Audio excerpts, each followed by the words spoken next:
रोज एक 14 साल की लड़की थी जिसे अकेले रहना पसंद था।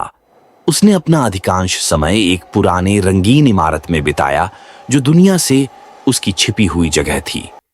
अगले दरवाजे में एक 6 लोगों का परिवार उसी इमारत में रहता था। उनकी खुशमिजाज आवाजें हवा में गूंजती थीं, जो रोज के शांत अस्तित्व से विपरीत थीं। रोज परिवार से बचती थी, अपनी कोने की चुप्पी को पसंद करती थी।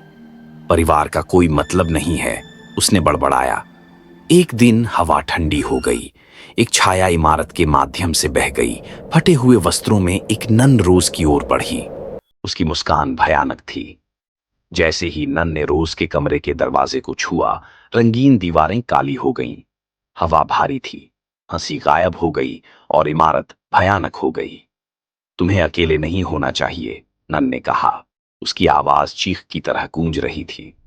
जो अकेलापन चुनते हैं वे निराशा को आमंत्रित करते हैं। दरवाजा बंद हो गया। नन गायब हो गई, लेकिन रोज खुद को अंदर बंद पाया। उसकी चिल्लाहट गूंजती रही, लेकिन किसी ने जवाब नहीं दिया। अगले दरवाजे में परिवार ने चीखें सुनी। सबसे छोटी लड़की मदद करने पर जोर देती थी, लेकिन डर ने उन्हें चुप करा दिया।